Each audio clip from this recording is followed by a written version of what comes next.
how was your process of convincing the government, because the schools must be apprehensive initially कि इतनी young age में हम लोग कैसे admission करवा रहे हैं, at the age of 10 11. So was it hard or was it like easy?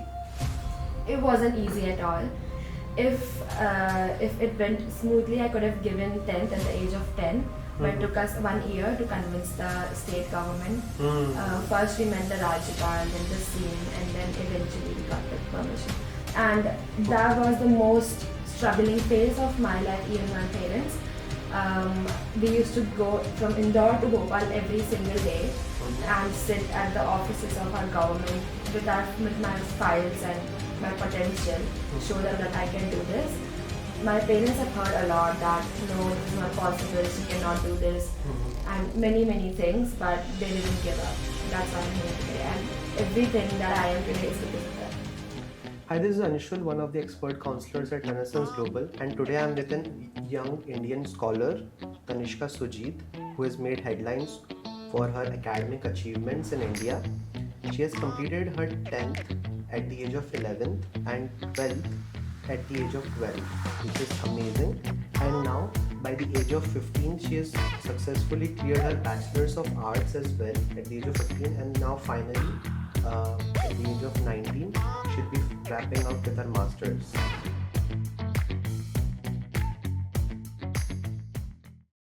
Right, so good to have you, Tanishka. How are you feeling? I'm feeling amazing. Thank you for inviting me here. Absolutely. So the purpose of this podcast actually is to go through your academic journey and your complete arc from where you started, what inclined you to pursue law and your further ambitions. Okay. So just to give a quick introduction about Tanishka, she's a teenage scholar who's rewriting the story about academic potential in India and beyond, because at such a young age, at the age of 15, if someone completes their bachelor's, it's quite amazing. And I have never met a person who has completed a bachelor's at such a young age.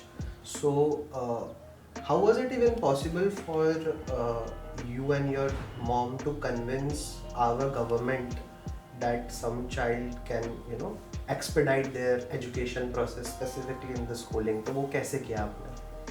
I would say this started way back when I was in, I would say, like first or second standard. As my parents say that I was always like a good child, like good in studies. So there's this story my dad used to tell me that every time I used to do my homework, I used to be like, my dad used to teach 10th and 12th students. He was a teacher. So every time I was doing my homework, I used to do it quickly. Taki I could go and solve 10th and 12th questions when I was like in second and third standard. So that drive started way back then. When my dad saw this, he noticed that I have like passion and I like studying those complex mathematical questions. He thought, why not? What age are we talking about? This stage you mentioned? Maybe when I was like second or third, in like second or third standard. So you were like what, fifth, sixth? Yeah, age-wise? around like 6, 7 years. 6, 7. Yeah. Nice. Not sure, but yeah. Great. But like, how was your process of convincing the government, because the schools must be apprehensive initially कि इतनी young age में हम लोग कैसे admission करवा रहे हैं, at the age of 10 11. So was it hard or was it like easy? It wasn't easy at all. It took us years to convince the government. If it went smoothly, I could have given 10th at the age of 10. But it took us 1 year to convince the state government. First we met the Rajyapal, then the CM, and then eventually we got the permission. And that was the most struggling phase of my life, even my parents. We used to go from Indore to Bhopal every single day and sit at the offices of our government with my files and my potential, show them that I can do this. My parents have heard a lot that no, this is not possible, she cannot do this, and many things, but they didn't give up. That's why I'm here today, and everything that I am today is because of them. Great. So because you mentioned in your interviews that you want to be the youngest Chief Justice of India. So how did that thought come up to your mind? That's law is my law is my dream, law is my ambition. How did you find your place in law industry? So when I was like 8-9 years old, my grandpa used to tell me a lot of stories, bedtime stories about lawyers, about judges and what's going on, and Chanakya Niti and stuff. So I was always into politics and law, like law policy. So I always was like interested in all that stuff. And then when the time came to choose a subject for myself or to choose a career, career is something that you should be interested in all your life, because you have to do it all your life. So I was like, maybe law is what my passion is, where my passion is. At the age of 8, you made the decision that you want to pursue your career. At the age of 8 to 9, I was being attracted towards law and policy through those stories. Right. But then when the time comes when I have to choose a subject, I thought that maybe that is where my passion lies. Right. It's also, I have seen the videos and I have seen some pictures of you with Shri Narendra Modi ji, our Prime Minister. So could you just walk me through the process, like how did you get a chance to meet with the most important man of this country? Those few days were like a dream come true. Let me walk you through like before everything happened. So it was my dad's dream for me to meet our Prime Minister Shri Narendra Modi. Right. So after my dad passed away in COVID, my mom tried a lot. She wrote a lot of letters to Modi's office, PMO office, and there were a lot of letters which went unanswered. But then one day, Shankar Lalwani sir, I would give all the credit to my mom and Shankar Lalwani sir. He gave my mom a call and he said that Prime Minister wants to meet you and Tanishka. My mom was like, no, what? She was in shock, obviously. And then my mom told me that this is happening, this is actually happening. It was a shock to me as well. It felt so unreal. Till the moment I actually saw him in front of me, it was unreal. It was like, this cannot be happening. So it was post-COVID time, to 2023 or something, so it was protocols to give COVID tests, so we gave that and then we got approved. He was on his visit to Bhopal, so we travelled from Indore to Bhopal with Shankar Lalwani sir. So it was very unreal, that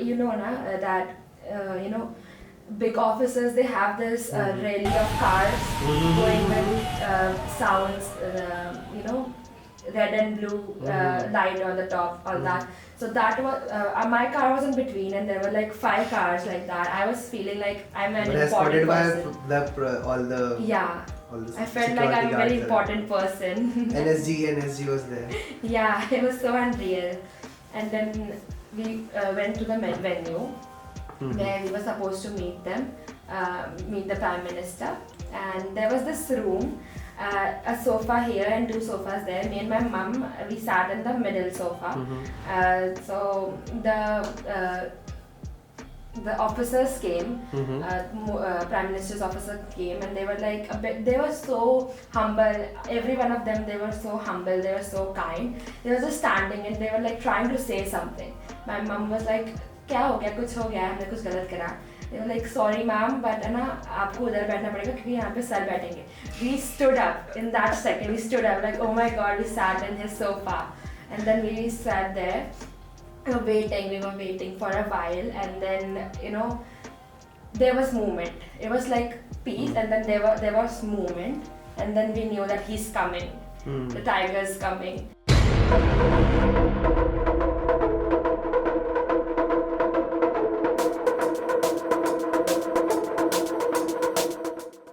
And then he walked in the room. It felt so unreal. I still feel like it's a dream. He was like walking, and then his famous Namaste ka thingy, and then he sat, and it was like that. Then how did you guys started conversation? Do you remember the conversation, how it went? Yeah. So the first thing he said was like, क्यों शंकर बेटी को क्यों परेशान किया इंदौर से भोपाल लाकर? This is what he said. That's what. The first thing. Oh really? So he was planning to visit in Indore? No, he was joking. So Achha. he could feel that we all are very nervous, so he started with the jokes. So like the first 5 minutes were like jokes and all that, calm us down. So he said कि वो शंकर बेटी को क्यों परेशान किया इतनी दूर लाकर, and then like नहीं सर आपके लिए तो हम 7 समुद्र पार करके आ जाएंगे. नहीं great. And then what? How did he talk to you? कैसे क्या conversation हुई? What did he ask? That conversation was very it felt very real. It still I still carry it with me. He is the Prime Minister, the most important person of our country, and probably in the world as well, one of the most important person. And he asked me what I could learn from you. I never expected this question because obviously he's our Prime Minister. What can he learn from me? Preparing for a lot of questions कि मेरे से ये पूछ लेंगे, ये पूछ लेंगे, academic के बारे में पूछेंगे मेरे से. And then he asked that, and what I said right now, I said it to him. What can you learn from me, sir? You are like the Prime Minister. And then he said, no, मुझे बताओ कि मैं आपसे क्या सीख सकता हूँ. Then I said my discipline and my passion towards my work, and then he was like, yeah, nice. That is a nice answer. Great. And what else? And there were a lot of things. I told him about my dream, how I want to become the Chief Justice of India, and he invited me to Delhi. He said कि तुम दिल्ली आ जाओ और मैं तुम्हें Chief Justice की seat पे बैठाऊंगा. Great. Just give me a call. नहीं यार, that's amazing, that's wonderful. So that's amazing, yeah. That's a great journey. And then you guys left with Shankar Lalwani ji sir. You guys left. Okay. The meeting was 15 minutes. Most of it was like joking, and then at the end in the middle it was like real conversation and effective conversations. It was very privatized. Like there was no proper like cameras and stuff. Nahi, it was not for PR. It was just he wanted to meet you personally. Yes. So there are photos, but there are no videos of it. Yeah. The cameramen were only there for like in the beginning. Taking pictures. Yeah. Then they had to because. And then they left. So your mom wrote letters to PM Narendra Modi ji sir. PMO office, yeah. But so he's receptive. That means I was trying to understand. He finds time to also go through all the. This is very amazing that he tries to. He tries to communicate, he tries to be included in everything. I've heard a lot of stories about how people met him, how they reached out and he actually replied. That's amazing. She still finds time to do that as well. Great. And I think that's how a Prime Minister should be. Yeah, that he goes through that. There must be.